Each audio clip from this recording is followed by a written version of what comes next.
चिन्तासन्तानहन्तारु यत्पादाम्बुजरेणवः स्वीयानां तान्निजाचार्यान्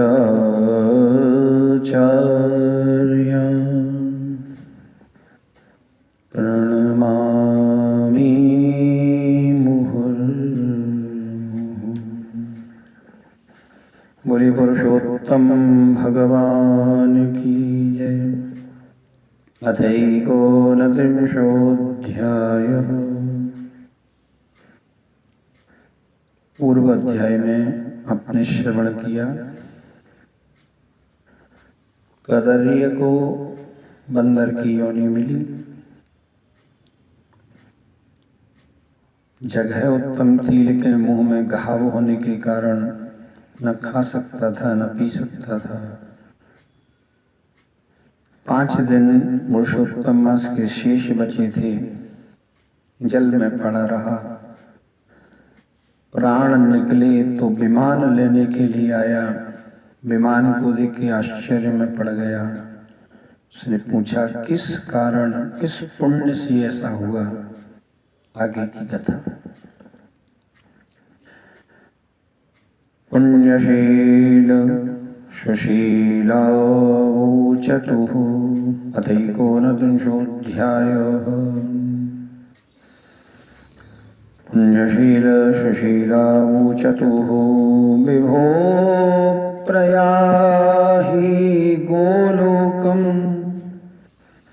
कथमत्र विलम्बसे।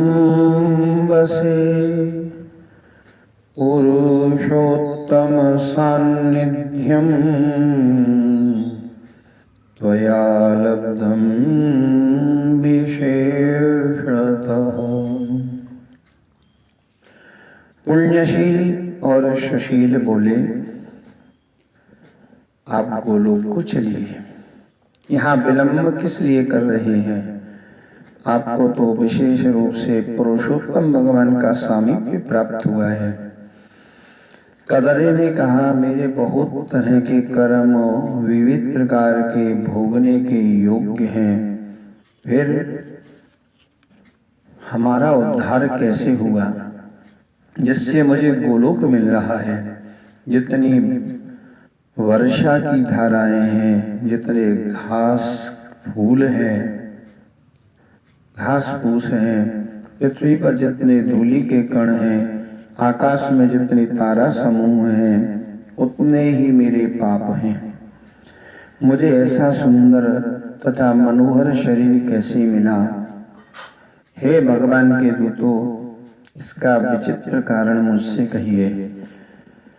श्री नारायण बोले कि कदर्य के इन प्रश्नों को सुनकर भगवान के दूतों ने कहा आहा, आश्चर्य की बात है कि हे देव, आपने इस पद के पाने का महान साधन को क्यों नहीं जाना। प्रभु, सब में उत्तमोत्तम भगवान विष्णु के प्रिय महान पुण्य को देने वाले श्री पुरुषोत्तम मास से विख्यात मास को क्यों नहीं पहचाना। उस पुरुषोत्तम मास में देवताओं से भी न होने वाले तप को आपने किया है। हे महाराज, वन में बंदर शरीर से अज्ञानता से आपने यह तप किया।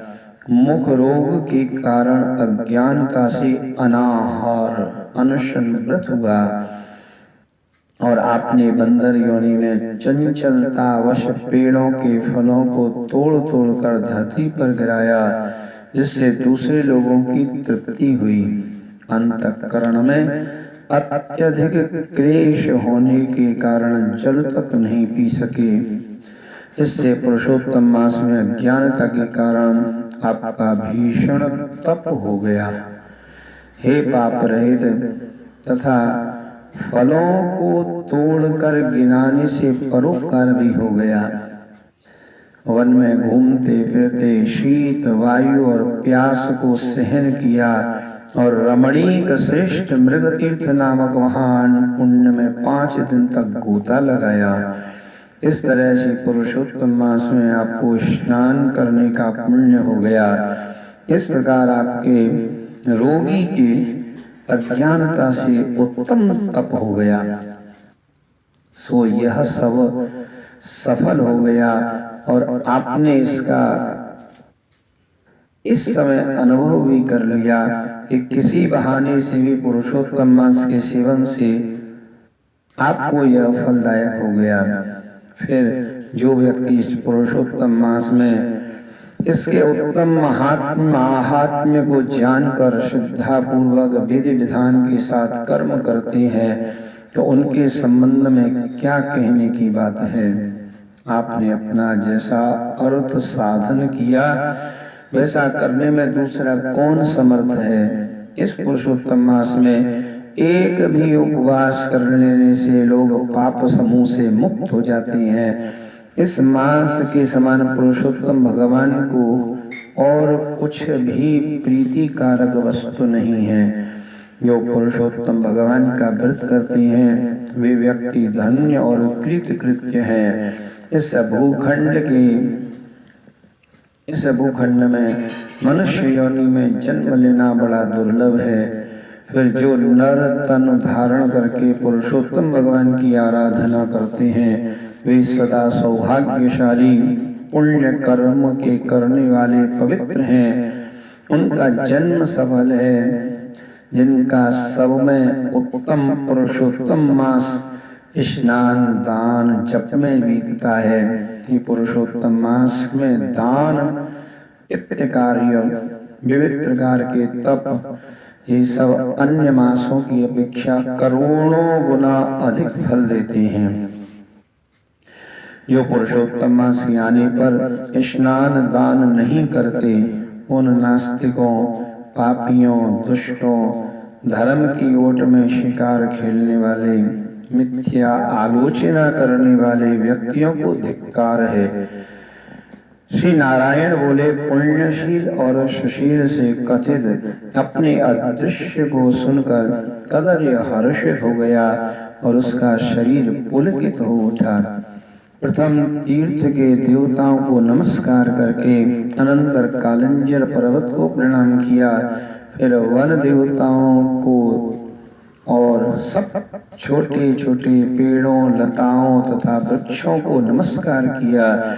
पश्चात विनय पूर्वक विमान की प्रदक्षिणा कर मेघ के समान सावले वर्ण का हो सुंदर पीतांबर पहनकर वह कदर्य विमान पर चढ़ गया। सब देवताओं के देखते देखते गंधर्व आदि से स्तुति किए जाने पर किन्नरों आदि से बार बार बाजा बजाए जाने पर इंद्रादि देवताओं से मुदित होकर धीरे धीरे फूल बरसाते हुए आदर पूर्वक उनकी पूजा की। फिर आनंद पूर्वक योगियों को दुर्लभ गोप गोपी और गौओं द्वारा सेव्य रास मंडल में सुशोभित गोलोक धाम को गया। गोलोक में न तो वृद्धावस्था होती है न तो मृत्यु होती है और वहां जाकर प्राणी को शोक का भागी नहीं होना पड़ता। ऐसे गोलोक धाम में यह चित्र शर्मा पुरुषोत्तम मास के सेवन से गए। पुरुषोत्तम मास के सेवन के बहाने बंदर शरीर को छोड़कर 2 भुजाधारी हाथ में मुरली लिए हुए भगवान पुरुषोत्तम का दर्शन कर बहुत प्रसन्न हो गए। श्री नारायण बोले यह अद्भुत दृश्य को देखकर समस्त देवता चकित हो गए और श्री पुरुषोत्तम की प्रशंसा करते हुए अपने अपने स्थान को चले गए। नारद मुनि ने कहा, हे तपस्वीराज, आपने दिन के प्रथम भाग के कृत्य को बतलाया। पुरुषोत्तम मास में दिन के पिछले भाग में होने वाले कृत्य को कैसे करना चाहिए। हे वक्ताओं में अग्रगण्य, गृहस्थ के उपकार के लिए मुझसे कहिए, क्योंकि आपके सदृश महामना सदा सबके उपकार के लिए ही घूमते रहते हैं। श्री नारायण ने कहा, प्रातः काल के कृत्य को विधि पूर्वक समाप्त करने के बाद मध्याह्न कालीन संध्या करके फिर तिल से तर्पण करे। देवता, मनुष्य, पशु, पक्षी, सिद्ध, यक्ष, गज, सर्प, दैत्य, प्रेत, पिशाच और नाग, ये सब जो अन्न की आकांक्षा करते हैं वे सब मुझसे दिए अन्न को ग्रहण करें। फिर पंच महायज्ञ को करे, अनंतर भूत बलि करे, पश्चात श्लोक पढ़ते हुए कौवे और कुत्ते को बलि देवे। इस प्रकार कहकर समस्त भूतों को पृथक पृथक बलि देवे। तदनंतर विधि पूर्वक आचमन कर प्रसन्न चित्त होकर श्रद्धा के साथ अतिथि के आगमन की प्रतीक्षा में गौओं के दुहने के समय तक द्वार का अवलोकन करते रहे। यदि सौभाग्य से अतिथि मिल जाए तो विमल बुद्धि वाले को चाहिए कि पहले मीठी वाणी से सत्कार कर फिर उसको देवता के समान पूजा करे और अपनी शक्ति के अनुसार उन्हें भोजन और जल से अत्यंत भक्ति पूर्वक संतुष्ट करे। फिर विधि पूर्वक समस्त व्यंजन के साथ सिद्धान्न से सिद्ध हुए अन्न से अन्न निकालकर भिक्षु, सन्यासी और ब्रह्मचारी को भिक्षा देवे, क्योंकि सन्यासी और ब्रह्मचारी ये दोनों सिद्ध अन्न के मालिक हैं। इनको अन्न न देकर भोजन करने वाले को चांद्रायण व्रत करना चाहिए। पहले सन्यासी का हाथ धुलाकर फिर भिक्षान्न देवे, बाद में फिर जल देवे। ऐसा करने से वह भिक्षान्न मेरु पर्वत के तुल्य और जल समुद्र के समान कहा गया है। जो मनुष्य आदर सत्कार के साथ सन्यासी को भिक्षा देते हैं उन्हें गोदान देने के समान पुण्य होता है। इस बात को भगवान यम ने अपनी स्मृति में कहा है। बात मौन होकर पूर्व मुंह बैठकर शुद्ध बड़ी थाली में रख अन्न की प्रशंसा करते हुए भोजन करे। अपने आसन पर अपनी थाली में एक वस्त्र से भोजन नहीं करे। स्वयं आसन पर बैठकर स्वस्थ चित्त और प्रसन्न होकर जो भारतीय अकेले ही अपनी कांसे की थाली में भोजन करते हैं उनकी आयु, बुद्धि, कीर्ति और शक्ति ये चारों बढ़ती हैं।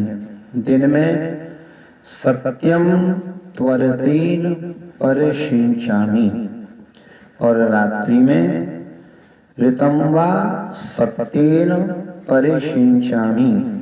इस मंत्र से हाथ में जल लेकर सिंचन कर घी के साथ सब अन्न का भोजन करे। भोजन में से कुछ अन्न लेकर भूपतये नमः पहले कहकर भुवन पतये नमः कहकर धर्मराज को बलि देवे। भूतानां पतये नमः कहकर चित्रगुप्त को बलि देने के बाद भूतों को देने के लिए यह कहे, भूख प्यास से व्याकुल होकर जिस किसी जगह में स्थित हों उन भूतों की तृप्ति के लिए तथा यथा सुख या अक्षय अन्न हुए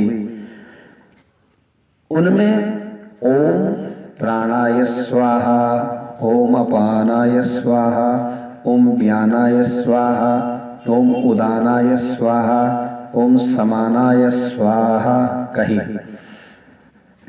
इनमें पहले प्रणव ओम का उच्चारण कर अंत में स्वाहा पद जोड़ दे। फिर घी के साथ 5 ग्रास पहले निगल लेवे, दांतों से न चबाए। फिर तन्मय होकर पहले मधुर पदार्थ का भोजन करे। नमकीन और खट्टे पदार्थ बीच में खाए। इसके बाद कड़वा और तीखा पदार्थ भोजन करे। मनुष्य को चाहिए कि पहले द्रव गीले पदार्थ का भोजन करे जो नरम हो, बीच में कड़े पदार्थ खाए और अंत में फिर द्रव पदार्थ का भोजन करे। ऐसा करने से बल और आरोग्यता बढ़ती है। मुनि को 8 ग्रास भोजन करना चाहिए। वानप्रस्थ आश्रमी को 16 ग्रास, गृहस्थ आश्रमी को 32 ग्रास भोजन करना चाहिए। ब्रह्मचर्य आश्रम वाले को अपरिमित ग्रास भोजन करना चाहिए। ब्राह्मण, क्षत्रिय और वैश्य को शास्त्र के विरुद्ध भोज्य आदि पदार्थों को नहीं खाना चाहिए। सूखे और बासी पदार्थों को भी स्वास्थ्य चिंतकों ने अभोज्य बतलाया है। घी और दूध को छोड़कर सब अन्न खा जाए। भोजन के बाद बचे हुए घी दूध को उंगलियों के अग्रभाग में रखकर अंजलि में जल भर देवे, उसका आधा जल पी जाए और उंगलियों के अग्रभाग में स्थित शेष को पृथ्वी पर देकर ऊपर से अंजलि का शेष आधा जल विद्वान उसी जगह इस मंत्र को पढ़ते हुए सिंचन करे। ऐसा न करने से ब्राह्मण पाप के भागी होते हैं, बाद में प्रायश्चित करने से शुद्ध होते हैं।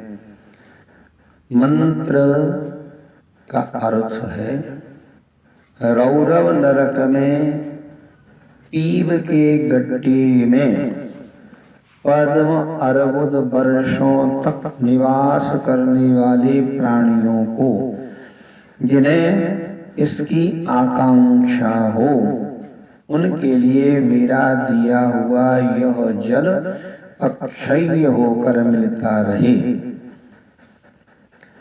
रौरवे पुण्य निलये पद्मार्बुद निवासिनाम अर्थिनाम उदकम दत्तम अक्षय मुपतिष्ठतु। मंत्र पढ़कर जल से सिंचन कर दांतों को शुद्ध करें। आचमन कर गीले हाथ से थाली को कुछ खसका कर उस भोजन स्थल से उठकर बाहर जाकर स्वस्थ चित्त हो मिट्टी और जल से मुंह और हाथ को शुद्ध करें।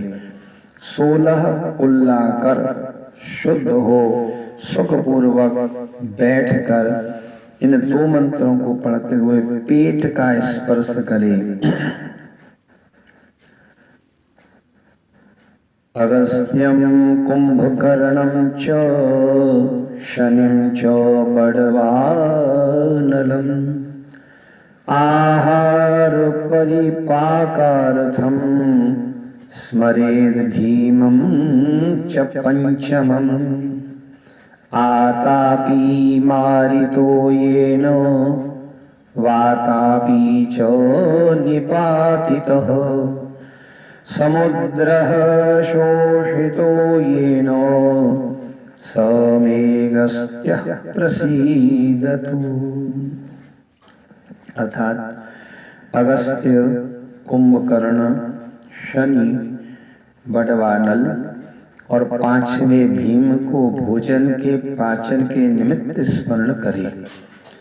जिसने आतापी को मारा, जिसने वातापी का संहार किया और जिसने समुद्र को सोख लिया, वह अगस्त्य मेरे ऊपर प्रसन्न हो। फिर मुदित मन से भगवान श्री कृष्ण जी का स्मरण करे, अनंतर आचमन कर पान खावे। भोजन करके बैठने के बाद उत्तम मार्ग के अनुकूल सन्मार्ग सम्मत उत्कृष्ट कोटि के शास्त्रों की परिचर्चा द्वारा पर ब्रह्म श्री कृष्ण जी का विचार करे। पश्चात विमल बुद्धि वाले व्यक्ति का कर्तव्य है कि अध्यात्म विद्या का श्रवण करे। सर्वथा आजीविका रहित व्यक्ति भी स्वस्थ चित्त हो मुहूर्त भर ही श्रवण करे। सुनने ही से धर्म का ज्ञान होता है, सुनने ही से पाप का परित्याग होता है, सुनने ही से मोह की निवृत्ति होती है और सुनने ही से ज्ञान रूपी अमृत की प्राप्ति होती है। नीच भी श्रवण करने से शीघ्र श्रेष्ठ हो जाते हैं और उच्च व्यक्ति भी श्रवण से रहित होकर नीच हो जाती है। फिर बाहर जाकर सुखपूर्वक व्यवहार व्यापार आदि करे। और समस्त सिद्धियों के दाता भगवान श्री कृष्ण का मानसिक ध्यान करे। सूर्य नारायण के अस्ताचल शिखर पर जाने के समय तीर्थ में जाकर अथवा घर में हो पैर धो पवित्र धारण कर सायंकालीन संध्या की उपासना करे।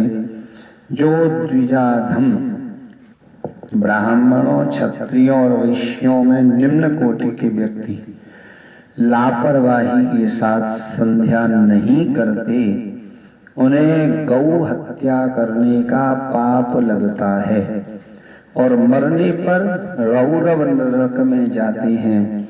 कभी काल लोप हो, समय बीत जाए, संकट पड़ जाए या राह यात्रा में हो तो द्विज सत्तम को चाहिए कि आधी रात के पहले सायं संध्या कर ले। जो ब्राह्मण श्रद्धा पूर्वक प्रातः, मध्याह्न और सायंकाल संध्या की उपासना करते हैं, उनका तेज उसी प्रकार बढ़ता है जिस प्रकार अग्नि में घी डालने से उसका तेज अत्यंत बढ़ जाता है। सायंकाल में सूर्य नारायण के आधा अस्त होने पर प्राणायाम कर आपोहिष्ठामयो भुवस्थानो जे दधातनो महिर्णायो चक्षुषे यो शिवतमो रसस्तस्य भाजयते हनः उशतीरिव मातरः तस्मा अरंगमाववः यस्य क्षयायो जिन्वथ आपो जन यथा च न। इस मंत्र से मार्जन करें और सायंकाल अग्निश्चो मामन्युश्चो इत्यादि इस मंत्र से आचमन करें। प्रातः काल सूर्यश्च मामन्युश्चो इस मंत्र से आचमन करें। पश्चिम मुंह बैठकर मौन तथा समाधान चित्त होकर प्रणव और व्याहृति सहित गायत्री मंत्र की माला लेकर तारा के उदय होने तक जप करें। वारुणी ऋचाओं से सूर्य नारायण का उपस्थान कर प्रदक्षिणा करते हुए दिशाओं को पृथक पृथक दिशाओं के अधिपतियों को नमस्कार करें। प्राच्य ऋषि इंद्राय जन्मो, आग्नेय ऋषि अग्नेय जन्मो इत्यादि। सायंकालीन संध्या की उपासना कर अग्नि में आहुति देकर भृत्य वर्गों के साथ स्वल्प आहार करे। फिर कुछ समय तक बैठे रहे। सायंकाल और प्रातः काल भोजन की इच्छा न रहने पर भी वैश्वदेव और बलि कर्म सदा करते रहना चाहिए, अन्यथा पाप के भागी होते हैं। सायंकाल भोजन कर बैठने के बाद गृहस्थाश्रमी को चाहिए कि हाथ पैर धोकर तकिया से मुलायम सेज पर शैया पर जाए। अपने घर में पूर्व की ओर सिर कर कर शयन करे। ससुराल में दक्षिण की ओर सिर करके शयन करना चाहिए। परदेश में पश्चिम की ओर सिर करके शयन करे, किंतु उत्तर की ओर सिर करके कभी भी शयन नहीं करे। रात्रि सूक्त का जप करे और सुखदायी देवताओं का स्मरण कर अविनाशी विष्णु भगवान को नमस्कार करके स्वस्थ चित्त हो रात्रि में शयन करे। अगस्त्यो माधवश्चैव मुचकुंदो महाबलः कपिलो मुनिरास्तिकः पंचैते सुखशायिनः। अर्थात अगस्त्य, माधव, महाबली, मुचकुंद, कपिल और आस्तिक मुनि ये 5 सुखशायी कहे गए हैं। मांगलिक जल से पूर्ण कलश को सिर के पास रखकर वैदिक और गारुड़ मंत्रों से रक्षा करके शयन करे। इस प्रकार गृहस्थाश्रमी अपने अपने अनुसार शयन करे। प्रदोष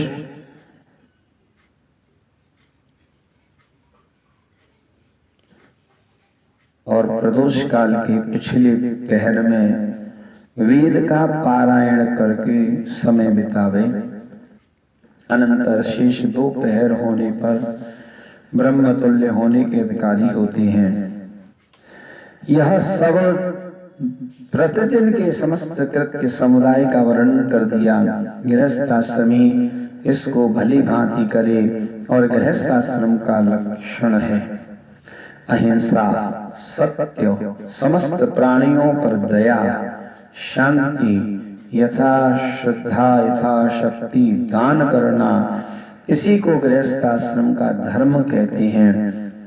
पराई नारी के साथ भोग विलास नहीं करना, अपनी धर्म पत्नी की सुरक्षा करना, बिना दी गई वस्तु को बलात्कार जबरदस्ती ग्रहण न करना, मधु और मांस का भक्षण न करना, यह 5 प्रकार का धर्म बहुत शाखा वाला और सुख देने वाला है।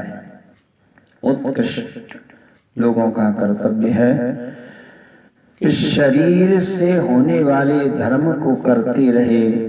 श्री नारायण भगवान बोले, समस्त वेदों में प्रतिपादित यही सदाचार गृहस्थाश्रम का लक्षण है। हे नारद मुनि, लोक कल्याण की भावना से लक्षण के साथ संक्षेप में भली भांति इसका वर्णन मैंने आपसे कर दिया। जय जय श्री बहन नारदीय पुराणे श्री पुरुषोत्तम मास महात्म्ये श्री नारायण नारद संवादे आहन्यक कथनम नाम 39वाध्यायः। बोलिए पुरुषोत्तम भगवान की